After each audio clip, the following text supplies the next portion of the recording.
The news for Spider-Man 3 is coming at us at such a rapid pace that it's honestly hard to keep track of everything anymore. It's becoming like the Fast and Furious timeline. It just doesn't make sense, but things are happening and we just go with the ride. Well, the latest update is Andrew Garfield is a done deal, apparently.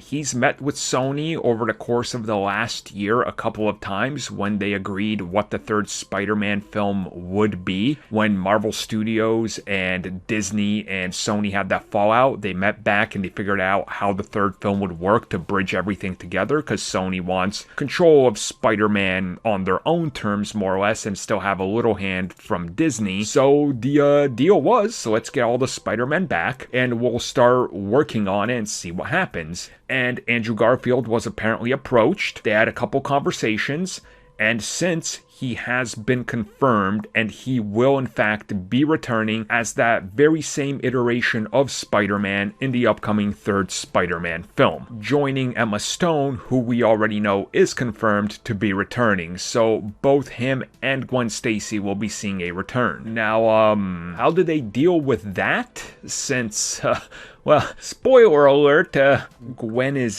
dead. So, some way, shape, or form, something weird is happening here. I mean, maybe they'll reveal that the unproduced third film is in continuity, which would have brought in the Jackal and all sorts of clones and things. I mean, sure, why not? Because, I mean, if the rumors are true about this, which they are, and the fact that apparently they offered them one more film to wrap up that trilogy, maybe that's what this is going to fill in the gap. So we'll get that film and they'll tease it here. I mean, anything, right? At this point, Spider-Man is just literally becoming his own universe of films, which is pretty damn awesome if you ask me. I mean, I'm really excited to see Andrew return. I can't wait to see how his Spider-Man interacts with everybody else, specifically how him and Tom Holland and Tobey Maguire are going to bounce off one another, and just how everything flows together. Like, that sounds so incredible. It's like, you know, a nerd's dream come true. It's literally like they're bringing the damn comics to life, which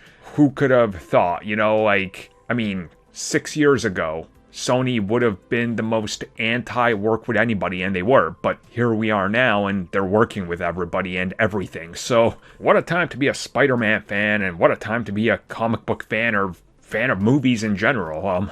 How do you think they utilize him, honestly? Like, what is his plot?